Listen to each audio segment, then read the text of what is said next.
स्वागत है आपका बी न्यूज नेशन में। मैं हूं आबिद हुसैन शेख। हिंदी भाषा को जबरन थोपने के खिलाफ कर्नाटका रक्षणा वेदिके का जोरदार प्रोटेस्ट। गवर्नर को हटाने की सलाह। कर्नाटका में हिंदी भाषा को जबरन थोपने के खिलाफ माहौल गर्म हो गया है। कर्नाटका रक्षणा वेदिके के नेतृत्व में राज्य भर में आज प्रोटेस्ट देखने को मिला, जहां लोगों ने गवर्नर को तुरंत सरकार को फैसला वापस लेने की गई डिमांड को वापस लेने की मांग करते हुए पिछले ही दिनों थर्ड लैंग्वेज के रूप में हिंदी भाषा को मार्क्स के बदले ग्रेड देने के फैसले पर गवर्नर ने दोबारा सरकार को इस पर सोच और विचार करने की सलाह दी थी। प्रदर्शनकारियों का कहना है कि राज्य सरकार ने स्टूडेंट के हित में 2 लैंग्वेज पॉलिसी लाई है, लेकिन गवर्नर ने इसमें हस्तक्षेप करके इसे दोबारा सोच विचार करने की बात कही है, जिससे लोगों में नाराजगी बढ़ गई है। आंदोलनकारियों ने आरोप लगाया है कि हिंदी को जबरदस्ती थोपा जा रहा है। राज्य में ये कन्नड़ा भाषा के खिलाफ है। उन्होंने राष्ट्रपति और सेंट्रल गवर्नमेंट को मेमोरेंडम भेजकर गवर्नर को हटाने की डिमांड की है। प्रदर्शनकारियों ने साफ कहा है कि कन्नड़ा की गरिमा पर कोई समझौता नहीं होगा और अगर जरूरत पड़ी तो बड़ा आंदोलन किया जाएगा, कहा बीजापुर जिला कर्वे अध्यक्ष एमसी मुल्ला और कई पदाधिकारियों ने। हिंदी भाषे हेरुತ್ತಿರುವ ಕೇಂದ್ರ ಸರ್ಕಾರಕ್ಕೆ हिंदी भाषे हेरुತ್ತಿರುವ ಕೇಂದ್ರ ಸರ್ಕಾರಕ್ಕೆ हिंदी भाषे हेरुತ್ತಿರುವ ಭ್ರಷ್ಟ ರಾಜಕಾರಣಿಗಳಿಗೆ ಬೇಕೇ ಬೇಕು, ನ್ಯಾಯ ಬೇಕು। ಮಾನ್ಯ ಮುಖ್ಯಮಂತ್ರಿಗಳಾದ ಮಾನ್ಯ ಸಿದ್ದರಾಮಯ್ಯನವರು ಮತ್ತು ಶಿಕ್ಷಣ ಮಂತ್ರಿಗಳಾದ ಮಧು ಬಂಗಾರಪ್ಪ ಅವರು ಈ ಮೊದಲು ಕರ್ನಾಟಕ ರಕ್ಷಣಾ ವೇದಿಕೆ ರಾಜ್ಯಾಧ್ಯಕ್ಷ ಟಿ ಎನ್ ನಾರಾಯಣಗೌಡ ನೇತೃತ್ವದಲ್ಲಿ ಈ ಒಂದು ತೃತೀಯ ಭಾಷೆ ತೆಗೆದು ದ್ವಿಭಾಷೆಯನ್ನು ಭಾಷೆಯನ್ನು ಜಾರಿಗೆ ತರಬೇಕಂತ ಅಳವಡಿಸ್ಕೊಳ್ಬೇಕಂತ ಹೇಳಿ ಶಿಕ್ಷಣ ಇಲಾಖೆಯಲ್ಲಿ ಅದೊಂದು ಜಾರಿಗೆ ತರಬೇಕಂತೇಳಿ ನಾವು ಹೋರಾಟ ಮಾಡಿದ್ರಿಂದ ಕರ್ನಾಟಕ ಸರ್ಕಾರ ನಮ್ಮ ಮನವಿಯನ್ನು ಪರಿಗಣಿಸಿ ಈ ರಾಜ್ಯದ ವಿದ್ಯಾರ್ಥಿಗಳಿಗೆ ಅನುಕೂಲ ಆಗಲಿಕ್ಕೆ, ಯಾಕೆಂದರೆ ಈಗ ಸಾಕಷ್ಟು ರಾಜ್ಯಗಳಲ್ಲಿ ದ್ವಿಭಾಷೆಯನ್ನು ಜಾರಿಗೆ ತಂದಿದ್ದಾರೆ. ಅದರ ಜೊತೆ ನಮ್ಮದು ಕೂಡ ಕರ್ನಾಟಕ ರಾಜ್ಯದಲ್ಲಿ ಕೂಡ ದ್ವಿಭಾಷೆ ಬರಬೇಕು. ಇದು ಹಿಂದಿ ಭಾಷೆ ಹೇರಿಕೆ ಮಾಡೋದ್ರಿಂದ ಎಲ್ಲ ಮಕ್ಕಳಿಗೆ ತೊಂದರೆ ಆಗ್ತಾ ಇದೆ. ಅದಕ್ಕಾಗಿ ಈ ಒಂದು ಫಲಿತಾಂಶಗಳಲ್ಲಿ ಮಕ್ಕಳ ಒಂದು ಪರೀಕ್ಷಾ ಫಲಿತಾಂಶದಲ್ಲಿ 100ಕ್ಕೆ 18% ಇವತ್ತು ಮಕ್ಕಳು ಫೇಲ್ ಆಗ್ತಾ ಇದ್ದಾರೆ. ಮುಂದೆ ಅವರ ಶಿಕ್ಷಣ ಮುಂದುವರಿಸಲಿಕ್ಕೆ ಆಗ್ತಾ ಇಲ್ಲ. ಹಾಗಾಗಿ ಈ ಒಂದು ಹಿಂದಿ ಭಾಷೆ ಇರೋದ್ರಿಂದ ಬಹಳಷ್ಟು ತೊಂದರೆ ಆಗ್ತಾ ಇತ್ತು. ಆದ್ರೆ ಒಂದಿನ ಹಿಂದಿ ಭಾಷೆಗೆ ನಾವು ವಿರೋಧ ಮಾಡಿಲ್ಲ. ಅದು ಹಿಂದಿ ಭಾಷೆ ಕರ್ನಾಟಕ ಸರ್ಕಾರವು ಕೂಡ ಕಡ್ಡಾಯವಾಗಿ ತೆಗೆದಿಲ್ಲ. ಅದ್ರ ಏನು ಮಾಡಿದ್ದಾರೆ ಅಂದ್ರೆ ಗ್ರೇಡ್ ಮಾರ್ಕ್ಸ್ ಇಟ್ಟಿದ್ದಾರೆ. ಈಗ ಮೊದಲಿನ 100 ಮಾರ್ಕ್ಸ್ ಕಡ್ಡಾಯ ಇತ್ತು, ಅದು ತೆಗೆದಿನದ ಗ್ರೇಡ್ ಮಾರ್ಕ್ಸ್ ಇಟ್ಟಿದ್ದಾರೆ. ಅದ ವಿಷಯ ತೆಗೆದಿಲ್ಲ. ಅದಕ್ಕಾಗಿ ಏನದ ನಮ್ದು ಈ ಒಂದು ಏನು ಕರ್ನಾಟಕ ಸರ್ಕಾರ ಈ ಒಂದು ನಿರ್ಧಾರ ತೆಗೆದುಕೊಂಡಿದ್ರಿಂದ ಕರ್ನಾಟಕ ರಕ್ಷಣಾ ವೇದಿಕೆ ಸರ್ಕಾರಕ್ಕೆ ಒಂದು ಕೃತಜ್ಞತೆ ಸಲ್ಲಿಸ್ತೇವೆ ಎಲ್ಲ ರಾಜ್ಯದ ವಿದ್ಯಾರ್ಥಿಗಳ ಪರವಾಗಿ. ಮತ್ತು ಅದರ ಜೊತೆಗೆ ಏನು ಈ ಒಂದು ಆದೇಶ ಹೊರಡಿಸಿದ ನಂತರ ನಮ್ಮ ರಾಜ್ಯದ ರಾಜ್ಯಪಾಲರು ಆ ಒಂದು ಹಿಂದಿ ಮಾಫಿಯಾದ ಜನರ ಮಾತು ಕೇಳಿ ಏನೋ ಒಂದು ಯಾರೋ ಒಬ್ಬರು ಮನವಿ ಕಟ್ಟಿದ್ರಿಂದ ಆ ಮನವಿ ಪರಿಗಣಿಸಿ ನಮ್ಮ ಸರ್ಕಾರದ ಮುಖ್ಯ ಕಾರ್ಯದರ್ಶಿಗಳಿಗೆ ಈ ಒಂದು ತೃತೀಯ ಭಾಷೆ ತಾವೇನು ತೆಗೆದು ದ್ವಿಭಾಷೆಯನ್ನು ಏನು ಜಾರಿಗೆ ತಂದಿದ್ರಿ ಅದನ್ನು ಮರುಪರಿಶೀಲನೆ ಮಾಡ್ಬೇಕಂತೇಳಿ ತಾವು ಅದರಲ್ಲಿ ಹಸ್ತಕ್ಷೇಪ ಮಾಡಿದ್ರಿಂದ ರಾಜ್ಯಪಾಲರ ಕೆಲಸ ಏನದ, ಇದು ಕೆಲಸ ಸರ್ಕಾರದ ನಿರ್ಧಾರಗಳಲ್ಲಿ ಹಸ್ತಕ್ಷೇಪ ಮಾಡೋದು ಕೆಲಸ ಈ ಸಂವಿಧಾನ ಒಳಗೆ ಬಾಹಿರ ಕೆಲಸ ಇದು. ಅದಕ್ಕಾಗಿ ನಾವು ಇವತ್ತು ನಮ್ಮ ಕರ್ನಾಟಕ ರಾಜ್ಯದ ನಮ್ಮ ರಾಜ್ಯಾಧ್ಯಕ್ಷರಾದ ಸನ್ಮಾನ್ಯ ಶ್ರೀ ಟಿ ಎನ್ ನಾರಾಯಣಗೌಡರ ಒಂದು ಕರೆಗೆ ಹೋಗ್ಕೊಟ್ಟು ಈ ರಾಜ್ಯಾದ್ಯಂತ ಎಲ್ಲ ಜಿಲ್ಲೆಗಳಲ್ಲಿ ಜಿಲ್ಲಾಧಿಕಾರಿಗಳ ಮುಖಾಂತರ ಕೇಂದ್ರ ಸರ್ಕಾರಕ್ಕೆ, ರಾಷ್ಟ್ರಪತಿಗಳಿಗೆ ಈ ಒಂದು ಕನ್ನಡ ವಿರೋಧಿ ರಾಜ್ಯದ ವಿರೋಧಿ ರಾಜ್ಯಪಾಲ ಇಲ್ಲಿ ಇರ್ಲಿಕ್ಕೆ ಅವಶ್ಯಕತೆ ಇಲ್ಲ, ಅದಕ್ಕಾಗಿ ಇವರಿಗೆ ತಕ್ಷಣ ವಾಪಸ್ ಪಡ್ಕೋಬೇಕಂತೇಳಿ ನಾವು ಇವತ್ತು ಒತ್ತಾಯ ಮಾಡಿ ಮಾನ್ಯ ಜಿಲ್ಲಾಧಿಕಾರಿಗಳ ಮುಖಾಂತರ ಮನವಿ ಸಲ್ಲಿಸಿದ್ದಾರೆ. ನನ್ನದೊಂದು ಪ್ರಶ್ನೆ ಇದೆ. ಇವತ್ತು ಬಿಜಾಪುರದಲ್ಲಿ ಸಾಕಷ್ಟು ಬೇಕರಿಗಳದು, ಧಾಬಾಗಳದು, ಹೋಟೆಲ್ಗಳಿದಾವ. ಇಲ್ಲೆಲ್ಲ UP ಬಿಹಾರದಿಂದ ಬಂದು ಹುಡುಗರು ಕೆಲಸ ಮಾಡಕತ್ತವ. ಅವ್ರು ಕನ್ನಡ ಬರೋದಿಲ್ಲ. ಅಲ್ಲಿ ಅವ್ರು ಮಾಲಕರಿಗೆ ಕೇಳಿದ್ರೆ ನಮ್ಮ ಹುಡುಗರು ಹಿಂದಿನೇ ಮಾತಾಡೋರು ನೀವೇನ್ ಮಾಡೋದು ಅಂತಾರೆ. ಇದಕ್ಕೆ ನೀವೇನ್ ಹೇಳ್ತೀವಿ ಸರ್? ಇಲ್ಲ, ಅದು ತಪ್ಪದು. ನಾವು ಈಗಾಗಲೇ ಅದ್ರ ಬಗ್ಗೆ ಅಂತ ಯಾವುದೇ ನಾವು ಇನ್ನೂವರೆಗೆ ಸಾಕಷ್ಟು ನಮ್ಮ ಕರ್ನಾಟಕ ರಕ್ಷಣಾ ವೇದಿಕೆ ಎಲ್ಲೆಲ್ಲಿ ಗಮನಕ್ಕೆ ಬಂದಿದೆ ಅಂತವೆಲ್ಲ ನಾವು ಅದಕ್ಕೆ ಏನದ ಸರೋಜಿನಿ ಮಹಿಷಿ ವರದಿ ಜಾರಿಗೆ ಮಾಡ್ಬೇಕಂತೇಳಿ ಯಾಕೆ ಹೇಳಕತ್ತೀವಿ. ನಮ್ಮ ಕರ್ನಾಟಕ ರಕ್ಷಣಾ ವೇದಿಕೆದು ಸತತವಾಗಿ ನಮ್ಮ ರಾಜ್ಯಾಧ್ಯಕ್ಷರು ಆ ಸರೋಜಿನಿ ಮಹಿಷಿ ಖಾಸಗಿ ವಲಯದಲ್ಲಿ ಆಗಲಿ ಸರ್ಕಾರಿ ವಲಯದಲ್ಲಿ ಪ್ರತಿಶತ 80% ಎಲ್ಲರಿಗೂ ಉದ್ಯೋಗ ಏನದ ನಮ್ಮ ಕನ್ನಡಿಗರೇ ಸಿಗ್ಬೇಕಂತ ಹೇಳಿ ಈಗಾಗಲೇ ನಾವು ಒತ್ತಾಯ ಮಾಡ್ತಾ ಇದ್ವಿ, ಅದರಲ್ಲಿ ಇದು ಬರ್ತದ. ಅದಕ್ಕಾಗಿ ಇಂಥವು ಏನಾರ ಗಮನಕ್ಕೆ ಬಂದ್ರು ಕೂಡ ನಾವು ರಕ್ಷಣಾ ವೇದಿಕೆ ಹೋಗಿ ಅವರಿಗೆ ನಮ್ಮ ಕನ್ನಡಿಗರಿಗೆ ಅಲ್ಲಿ ಉದ್ಯೋಗ ಕೊಡಬೇಕು. ಅವ್ರು ಬರಲಿಲ್ಲ ಅಂದ್ರೆ ಅವ್ರು ಕನ್ನಡ ಇಲ್ಲಿ ಕಲಿಯಬೇಕಾಗ್ತದೆ. ಯಾಕಂದ್ರೆ ಇಲ್ಲಿ ನೀರ, ಇಲ್ಲಿ ಎಲ್ಲ ಗಾಳಿ, ಇಲ್ಲಿ ಅನ್ನ ತಿಂದು ಇಲ್ಲಿ ಅವರಿಗೆ ನಮ್ಮ ಭಾಷೆ ವಿರುದ್ಧ ಮಾಡಿದ್ರೆ ಅದಕ್ಕೆ ನಾವು ಯಾವ ಕಾಲಕ್ಕೂ ಅದಕ್ಕೆ ನಾವು ಒಪ್ಕೊಳ್ಳೋದಿಲ್ಲ. ಅದಕ್ಕಾಗಿ ಅಂತ ಅಪರಿಸ್ಥಿತಿ ಸಹಿತ ನಾವು ಕಾರ್ಮಿಕ ಇಲಾಖೆಗಳಿಗಾಗಲಿ ಸರ್ಕಾರಕ್ಕೆ ಆ ಇಲಾಖೆ ಅಧಿಕಾರಿಗಳಿಗೆ ಗಮನಕ್ಕೆ ತಂದು ಅಂತ ಯಾವುದೇ ಲೇಬರ್ಗಳು ಅಥವಾ ಕಾರ್ಮಿಕರು ಇದ್ರು ಸಹಿತ ಅವ್ರಿಗೆ ಕನ್ನಡ ಕಲಿಸುವಂತ ಕೆಲಸನೂ ಮಾಡಬೇಕು. ಯಾಕಂದ್ರೆ ಈಗಾಗಲೇ ಕನ್ನಡ ಕಲಿಸ್ಲಿಕ್ಕೆ ಎಲ್ಲ ರೀತಿಯಿಂದ ವ್ಯವಸ್ಥೆ ಸರ್ಕಾರ ಮಾಡ್ತಾ ಇದೆ.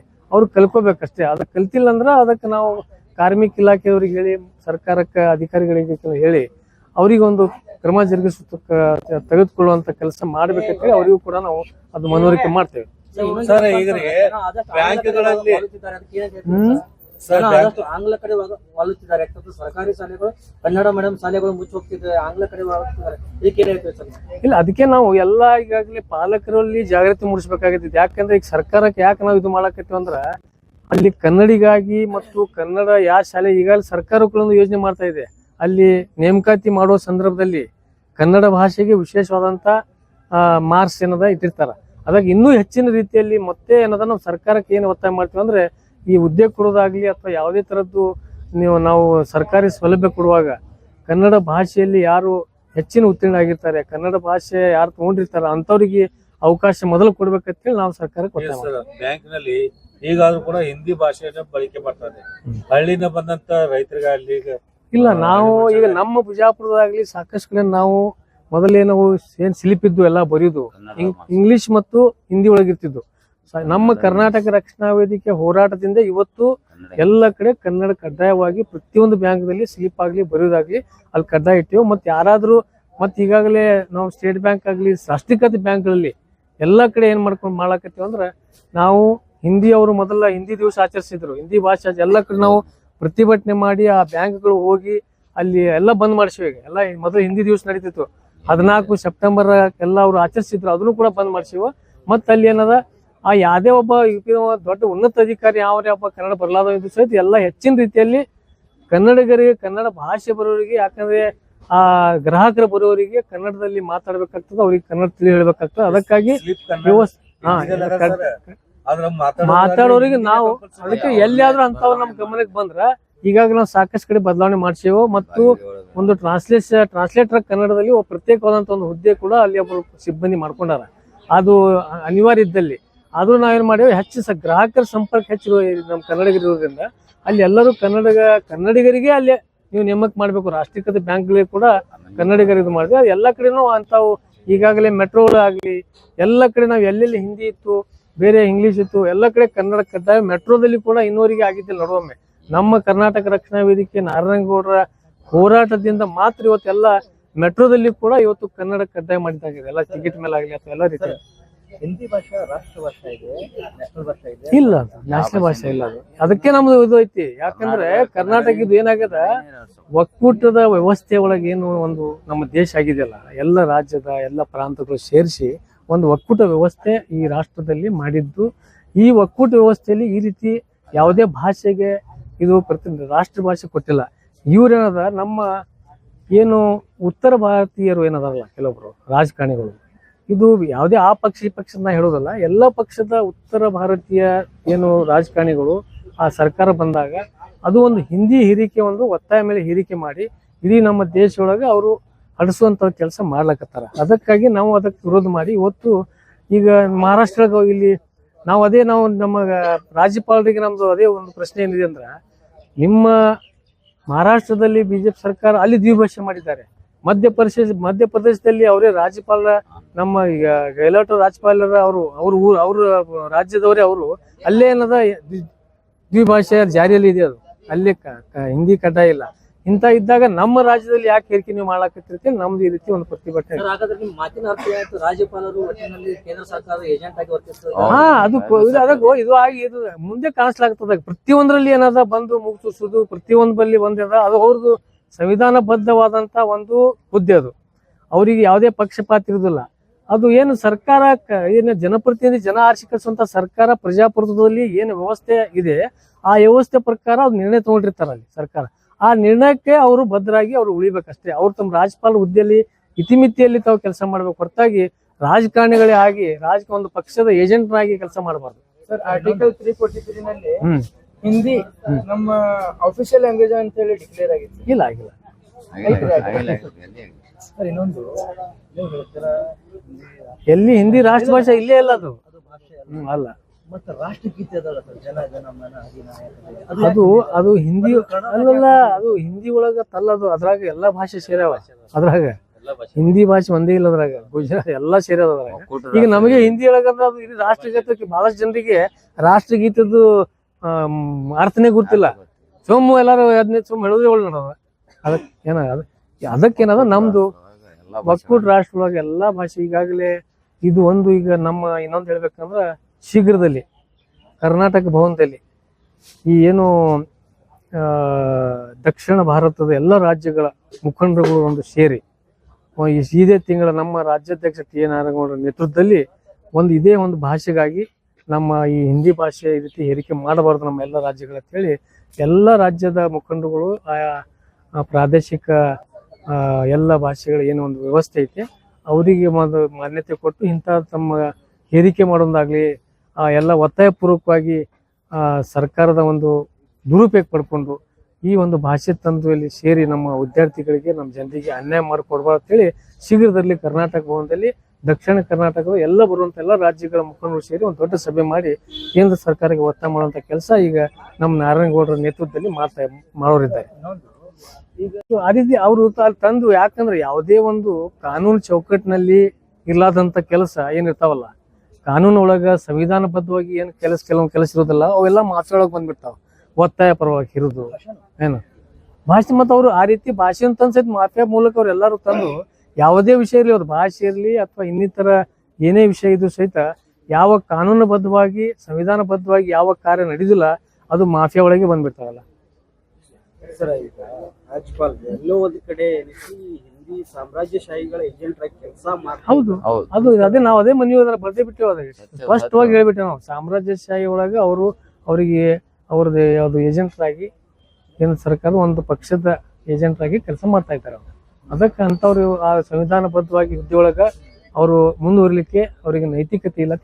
ರಾಜ್ಯಪಾಲರಿಗೆ ಹೋರಾಟದ ಮೂಲಕ ಏನ್ ಸಂದೇಶ ಕೊಡ್ಲಿಕ್ಕೆ ಇಲ್ಲ, ಈಗ ಅದೇ ನಾವು ಮನವಿ ಏನ್ ಮಾಡ್ಯಾವ ಅಂದ್ರೆ ಈಗಾಗಲೇ ನಾವು ಸಂದೇಶ ಮೊದಲು ಸ್ವಲ್ಪ ಕೆಲವೊಂದು ವಿಷಯ ಒಳಗ ನಾವು ನಾಮಫಲಕ ಬಂದಾಗ ವಿಷಯ ಒಳಗೂ ಕೆಲವರು ಬೇರೆ ಉತ್ತರ ಭಾರತೀಯ ವ್ಯಾಪಾರಸ್ಥರು ಅವರು ಕೆಲವರು ಕಂಪ್ನಿದವರು ಕೂಡಿ ರಾಜ್ಯಪಾಲಕ್ಕೆ ಹೋಗಿ ಕೋರ್ಟಿಗೆ ಹೋಗಿ ಏನೇನು ಅದು 60% ಏನು ನಾಮಫಲಕಗಳು ಮಾಡಿದ್ರು. ಅದರ ವಿರುದ್ಧ ಮಾಡಿದಾಗೂ ನಾವು ಇದು ಹೋರಾಟ ಮಾಡಿ ರಾಜ್ಯಪಾಲಗಳು ನಿನ್ನೆ ತಾನೇ ನಮ್ಮ ರಾಜ್ಯ ಅಧ್ಯಕ್ಷರ ನೇತೃತ್ವದಲ್ಲಿ ರಾಜಭವನ ಮುತ್ತಿಗೆ ಹಾಕುವಂತ ಕೆಲಸನೂ ನಿನ್ನೆ ಮಾಡಿದ್ದಾರೆ. ಈ ರೀತಿ ಅವರಿಗೆ ಈಗಾಗಲೇ ಒಂದು ಸಂದೇಶ ನಾವು ಮುಗಿಸೇವೆ. ಮತ್ತೊಮ್ಮೆ ನಾವು ಎಲ್ಲ ಕಡೆ ರಾಜ್ಯಾದ್ಯಂತ ಎಲ್ಲ ಕಡೆಯಿಂದ ಕೂಡ ನಮ್ಮ ರಕ್ಷಣಾ ವೇದಿಕೆಯಿಂದ ಕರವೆಯಿಂದ ಇವತ್ತು ಮಾನ್ಯ ರಾಜ್ಯಪಾಲರು ಇನ್ನೊಮ್ಮೆ ಮತ್ತೊಮ್ಮೆ ವಿನಂತಿ ಕೂಡ ಮಾಡ್ತೇವೆ. ಯಾಕಂದ್ರೆ ಅವರು ಒಂದು ಪಕ್ಷದ ಏಜೆಂಟ್ ಆಗಿ ಕೆಲಸ ಮಾಡೋದು ಬೇಡ, ಸಂವಿಧಾನಬದ್ಧವಾದಂಥ ಹುದ್ದೆಯಲ್ಲಿ ಇತಿಮಿತಿಯಲ್ಲಿ ಕೆಲಸ ಮಾಡ್ಬೇಕಂತೇಳಿ ನಾವು ಅವರು ಮನವಿ ಮಾಡೋದು. ಸರ್ ನೀವು ಅಂದ್ರಿ ಕನ್ನಡ ಮಾತಾಡ್ಲಾರ್ದವ್ರು ನಿಮ್ ಗಮನಕ್ಕೆ ಬಂದ್ರೆ ಅವ್ರ ಮೇಲೆ ನೀವು ಆಕ್ಷನ್ ತೊಗೊಳ್ಳಿ ಏನ್ರಿ ಇದು ಮಾಡ್ತೀನಿ ಅಂತ ಹೇಳಿದ್ರಿ. ಈಗ ದೊಡ್ಡ ದೊಡ್ಡ ಹೋಟೆಲ್ಸ್ ನಲ್ಲಿ ಎಲ್ಲರೂ ಹೊರಗಿಂದ ಬಂದಾರೆ, ಅವ್ರಿಗೆ ಕನ್ನಡನೇ ಬರಲ್ಲ. ನೀವು ಯಾವ್ದ್ರ ದೊಡ್ಡ ಹೋಟೆಲ್ಸಿಗೆ ಹೋಗಿ ನೋಡಿ ಬರಲ್ಲ, ಅವ್ರ ಮೇಲೆ ನಿಮ್ ಏನ್ರಿ? ಈಗ ನಾವು ಅದೇ ಹೇಳಾಕತ್ತೀವಲ್ಲ, ಈಗ ನಾವ್ ಏನ್ ಮಾಡ್ತೀವೋ ಅಲ್ಲಿ ಎಲ್ಲಾ ಕಡೆ ಹೋಗಿ ಅದೇ ನಾವು ಕನ್ನಡ ಬರೋರಿಗೆ ಮತ್ತು ಈ ನಾಡಿನ ಜನರಿಗೆ ಒಂದು ಇದು ಕೊಡ್ಬೇಕು, ಹುದ್ದೆ ಕೊಡುವಂತ ಕೆಲಸ ಮಾಡಕ್ ಹೇಳ್ತೇವೆ. ಅದನ್ನು ಏನದ ನಾವು ಕಾರ್ಮಿಕ ಇಲಾಖೆದವರಾಗ್ಲಿ ಸರ್ಕಾರಕ್ಕೆ ಜಿಲ್ಲಾಧಿಕಾರಿ ಗಮನಕ್ಕೆ ತರ್ತೇವೆ. ಅದು ಇವು ಯಾರ್ಯಾರು ಇಲ್ಲಿ ಉದ್ಯೋಗ ಮಾಡೋರು ಏನು ಬೇರೆ ರಾಜ್ಯದ ಮಂದಿ ಏನ್ ಮಾಡತ್ತಾರೆ, ನಮ್ಮ ಭಾಷೆ ಬರ್ತಾ ಇಲ್ಲ, ಅದು ಭಾಷೆಗೆ ಕಲಿಸ್ಬೇಕು. ಅವರು ಆ ಯಾರು ಮಾಲಕರನ್ನು ತೊಗೊಂಡಿರ್ತಾರಲ್ಲ ಅವ್ರೇನದ ಆ ಭಾಷೆ ಕಲಿಸುವಂತ ವ್ಯವಸ್ಥೆ ಮಾಡ್ಬೇಕು ಅವರಿಗೆ. ಇಲ್ಲದ್ರಿಂದ ಕನ್ನಡ ಬರೋರಿಗೆ ಏನದ ಅವ್ರು ಫಸ್ಟ್ ಪ್ರಿಫರೆನ್ಸ್ ಕೊಡ್ಬೇಕು ಅವರಿಗೆ. ಸರ್, ಒಟ್ಟಿನಲ್ಲಿ ಕರ್ನಾಟಕದಲ್ಲಿ ಹಿಂದಿ ಬಳಕೆ ಆಗಬೇಕು ಅಥವಾ ಬೇಡವಾ? ಹಿಂದಿ ಬಳಕೆ ಯಾಕೆ ಆಗೋದು ಪ್ರಶ್ನೆ ಬರ್ತಲ್ಲ. ನಮ್ಮ ಕನ್ನಡ ನಾವು ಹಿಂದಿ ಯಾವುದೇ ಒಂದು ಭಾಷೆಗಾಗ್ಲಿ ಯಾವುದೇ ಒಂದು ಜಾತಿಗೆ ಧರ್ಮಕ್ಕೆ ಒಂದು ಯಾವ್ದು ಭಾಷೆಗೆ ನಮ್ಮ ಕರ್ನಾಟಕ ರಕ್ಷಣಾ ವಿರೋಧ ಮಾಡಿಸ್ತಾ ಇವತ್ತು ಏನು ನಮ್ದೇನದ ಕರ್ನಾಟಕ ರಾಜ್ಯದಲ್ಲಿ ಕನ್ನಡಿಗರನ್ನೇ ಸಾರ್ವಭೌಮ ಇಲ್ಲಿ ಏನು, ಮತ್ತೆ ಇಲ್ಲಿ ಭಾಷೆ ಕನ್ನಡ ಇದಕ್ಕೆ ಹೆಚ್ಚು ಮೊದಲನೇ ಪ್ರಾತಿನಿಧ್ಯ ಸಿಗಬೇಕು. ಅದು ಬಿಟ್ಟು ನೀವೆಲ್ಲ ಹಿಂದಿ ಬಂದು ಇಲ್ಲಿ ನಾವು ಹೇರಿಕೆ ಮಾಡ್ತೀನಿ ಅಂದ್ರೆ ತಪ್ಪಾಗ್ತದೆ. और खबरों के लिए देखते रहिए B News Nation. Quality education का नाम डायमंड ग्रुप ऑफ इंस्टीट्यूशन, एक नाम कई काम। LKG से लेकर PG तक रेगुलर और डिस्टेंस मोड में स्पेशल कोचिंग क्लासेस के लिए NEET, IIT, JEE, KS, ET integrated यहां मिलेंगे। आपके पसंद के courses PCM, PCB, PCMB science college. ज्यादा जानकारी के लिए इन नंबरों पर कांटेक्ट करें। आपके भविष्य की फिक्र, डायमंड ग्रुप ऑफ इंस्टीट्यूशन।